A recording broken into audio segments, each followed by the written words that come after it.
এইখন জালি বনাই আছোঁ এতিয়া। এইবিলাক জালি দেখিছে, এইবিলাক বাঁহৰ জালি, হেক্সা জালি য'ত দিম বুলি ভাবিছিলোঁ মানে ৱালখন বেৰখিনি, তো সেইটোত মানে কষ্ট অলপ বেছি আহে। নমস্কাৰ বন্ধুসকল, আছাম ফাৰ্মিং ইউটিউব চেনেললৈ আপোনালোক সকলোকে স্বাগতম জনাইছোঁ আৰু আজি এটা নতুন ভিডিঅ'লৈ আপোনালোকৰ আহিছোঁ। বন্ধুসকল, মই যিখন ফাৰ্ম বনাই আছিলোঁ দেখিছে আপোনালোকে, এই ব্ৰইলাৰ ফাৰ্মখন, সেইখন এতিয়া আমি মানে এইবোৰ বেৰ গাঁঠি থকা হৈছে। বেৰখিনি মানে আমি বাঁহেৰে দিছোঁ। আপোনালোকৰ আগৰ ভিডিঅ'ত দিছিলোঁ যে মই হেক্সা জালি লগাম বুলি, কিন্তু আমি বহুত কেলকুলেশ্যন কৰি কিনি চালোঁ। কেলকুলেশ্যন কৰি চোৱাৰ পিছত দেখিলোঁ যে হেক্সা জালিত আমাৰ মানে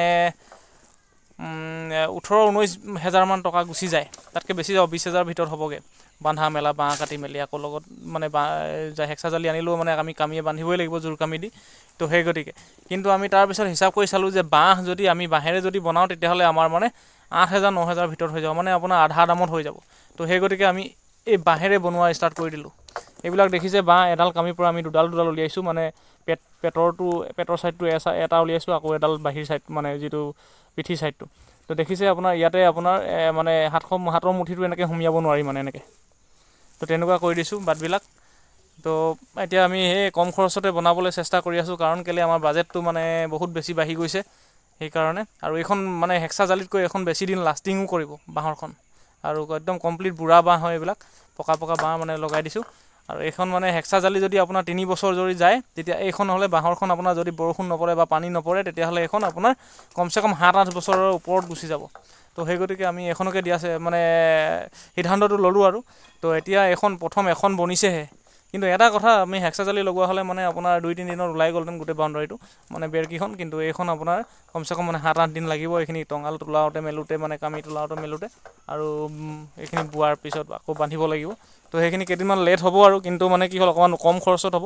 সেইটোৱে আমি কৰি আছোঁ। আপোনালোকেও যদি কৰিব বিচাৰে তেতিয়াহ'লে এনেকৈ কৰিলে মানে পাৰিব আৰু। এনেকৈ কৰি ল'লে আপোনাৰ ব্ৰইলাৰ ফাৰ্মত এইটো কৰিলেও একো অসুবিধা নাই, কাৰণ কেলৈ এই যিটো ফুটা কৰিছোঁ আমি, এই ফুটাটোৱেদি আপোনাৰ আমি কৰিছোঁ মানে কি, শালিকা চৰাইজনী যাতে সোমাব নোৱাৰে। কিন্তু ইয়াত দেখিছোঁ পোৱালিবিলাক, এই ঘৰচিৰিকা চৰাইবিলাক সোমাব পাৰিব, কিন্তু সেইটো তাতকৈ সৰু কৰিবলৈ হ'লে অকণমান অসুবিধা হৈ যায়, মানে আৰু ইয়াতকৈ পাতলা কৰিব লাগিব কামিটো। তো সেই পাতলা কৰিলে বেছি দিন লাষ্টিং নকৰিব পাৰে, সেইকাৰণে এনেকুৱা কৰি থৈছোঁ আৰু। তো এতিয়া ইমানটোৱে হৈছে, আৰু কিমান দিন হয়, আৰু 7-8 দিনৰ ভিতৰত আমি উলিয়াই মেলি পোৱালি কোম্পানীৰ লগত মানে এগ্ৰিমেণ্ট কৰি কিনি পোৱালি আনিম বুলি ভাবি আছোঁ, চিন্তা কৰি আছোঁ, কি হয় নাজানো। আজি এতিয়া আমি ওলাইছোঁ টিউবৱেল আনিবৰ কাৰণে, টেংকি আনিবৰ কাৰণে, পানী টেংকি আৰু টিউবৱেল পাইপ যি আছে সেইখিনি গোটেইখিনি আনিম। ইয়াতে আমি মটৰটো মানে এই যিটো টেংকি হয়, টেংকিটো বহাম এই মুধচত। কিন্তু এই মুধচত আমি এতিয়া পকা খুঁটা দিমেই বুলি ভাবিছিলোঁ টেংকিৰ কাৰণে, কিন্তু এতিয়া তাতো বহুত বাজেটটো আহি যায়। তো সেইকাৰণে আকৌ এতিয়া আমি ভাবিলোঁ যে কি বাঁহেৰে বনাম।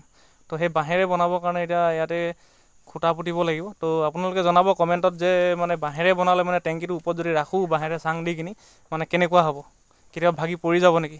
তো সেইটো কথা জনাব আপোনালোকৰ এক্সপিৰিয়েঞ্চৰ ফালৰ পৰা।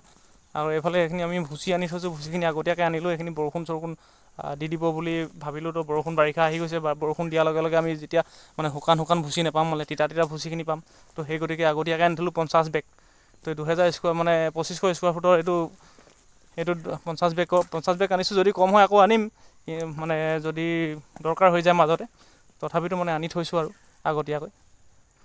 তো ইমানখিনি আপোনালোকক আজি দেখালোঁ মই, ইমানটোৱে আগবাঢ়িছেগৈ আৰু।